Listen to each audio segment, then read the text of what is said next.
ভাষা আন্দোলনের সর্বাধিনায়ক পরিতোষ পাল চৌধুরীকে মূল্যায়নের আহ্বান স্মৃতি পর্ষদের।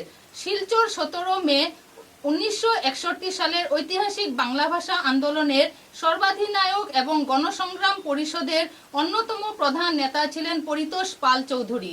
মাতৃভাষার অধিকার রক্ষায় এবং পরবর্তীকালে বরাক উপত্যকার উন্নয়নের জন্য তিনি আজীবন সংগ্রাম করে গেছেন।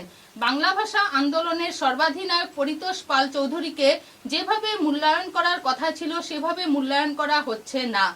তাই ভাষা আন্দোলনের সর্বাধিনায়ক পরিতোষ পাল চৌধুরীকে মূল্যায়ন করা জরুরি।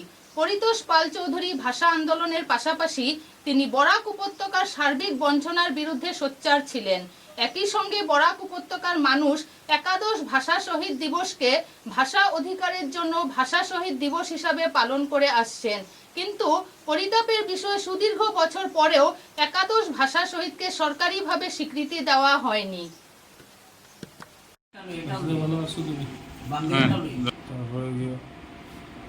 তোমার প্রদর্শিত পথে যেন চলতে পারি বাংলা ভাষাকে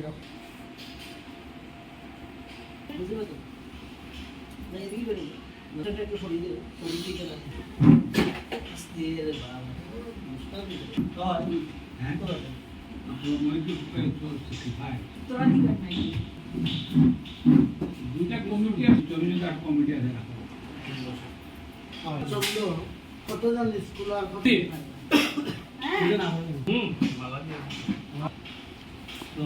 আমার লেখা লজ্জাজনক ব্যাপার। আমার বাড়িতেই আমি হিসেবে পালন করবো।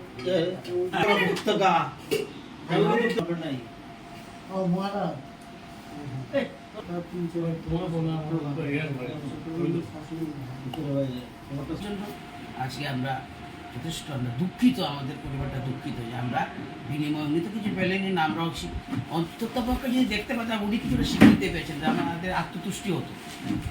এই আত্মতুষ্টির অভাবে আমরা কিছুটা, যাই হোক, কস্তুরী মহাশয়কে ধন্যবাদ।